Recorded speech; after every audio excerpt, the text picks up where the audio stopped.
प्रश्न, सुब्बा राव ने 1995 में 5,000 रुपये के मासिक वेतन पर कार्य आरंभ किया और प्रत्येक वर्ष 200 रुपये की वेतन वृद्धि प्राप्त की। किस वर्ष में उसका वेतन 7,000 रुपये हो गया? इस प्रश्न में हमें यह दिया गया है कि सुब्बा राव ने 5,000 रुपये के मासिक वेतन पर कार्य आरंभ किया और प्रतिवर्ष हर साल 200 रुपये की वेतन वृद्धि प्राप्त की।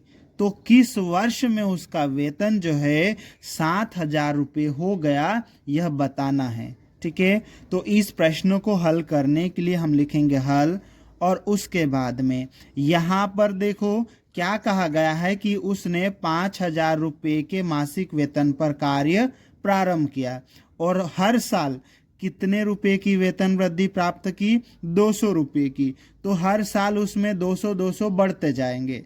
तो ये क्या हो जाएगा, हर साल 200 बढ़ रहा है, मतलब ये एक समांतर श्रेणी बनेगी, है ना। तो यहाँ पर हम लिखेंगे कि सुब्बा राव के प्रति वर्ष के वेतन की सूची जो है वो एक समांतर श्रेणी, एक एपी का निर्माण करेगी।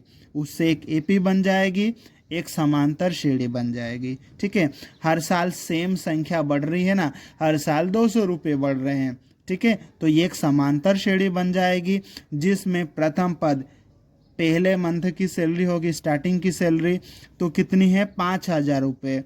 तो एक कितना आ जाएगा हमारा? 5,000 रुपये। और हर साल कितने रुपए बढ़ रहे हैं? 200 रुपये। ठीक है, तो सार्वंतर डी बराबर कितना आ जाएगा? 200 रुपये। अब हमें इस प्रश्न में क्या बताना है कि किस वर्ष उसका वेतन 7,000 रुपये हो गया, मतलब कौन से साल, है ना। तो हम यहाँ पर मान लेंगे कि माना कि 90वें वर्ष में वेतन 7,000 रुपये हो गया। ठीक है, तो यहाँ पर 90वें वर्ष की जगह 90वें पद का सूत्र लिख देंगे यहाँ पर, और 90वें पद का सूत्र क्या होता है? ए प्लस कोष्टक के अंदर n माइनस 1 गुणित डी। ठीक है, और ये बराबर का चिन्ह और ये 7,000। ठीक है, अब हम क्या करेंगे, इसमें ए और डी का मान रख देंगे। ए का मान कितना है? 5,000 रुपये। ठीक है, तो ये 5,000 लिख देते अपन। ठीक, प्लस फिर n माइनस 1 गुणित डी। डी का मान कितना है? 200 रुपये। ठीक, तो 200 लिख देते सिर्फ। यहाँ पे कितना है? 7,000। ठीक है, अब आगे हम इसको सोल्व कर लेते हैं। ये 5,000 200 का गुणा हो जाएगा अंदर, 200 का गुणा n के साथ में, तो कितना हो जाएगा? ये 200n। ठीक है, फिर 200 का गुणा माइनस 1 के साथ में कितना हो जाएगा? माइनस 200 हो जाएगा। ठीक, फिर ये बराबर का चिन्ह और उधर 7,000। ठीक है, अब आगे सोल्व करते हैं। 5,000 में से 200 घटा दो, कितना हो जाएगा? ये हो जाएगा 4,800 हो जाएगा। ठीक है, फिर प्लस 200n और बराबर के उधर कितना है? ये है 7,000।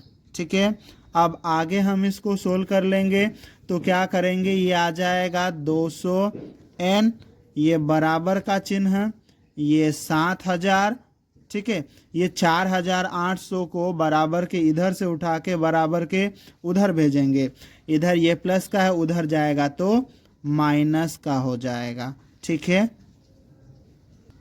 अब हम इसको आगे सोल्व कर लेते हैं तो यहाँ पर आ जाएगा ये 200n बराबर 7,000 में से 4,800 घटाएंगे तो कितना आ जाएगा? यहाँ पर यहाँ आ जाएगा 2,200।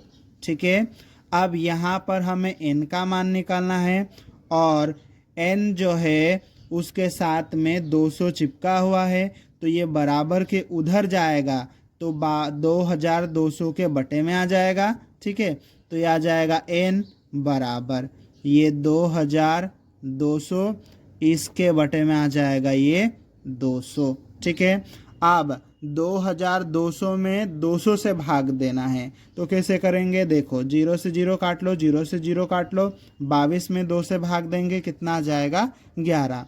मतलब 2200 में 200 से भाग देंगे तो n का मान कितना आ जाएगा, यहाँ पर 11 आ जाएगा। ठीक है।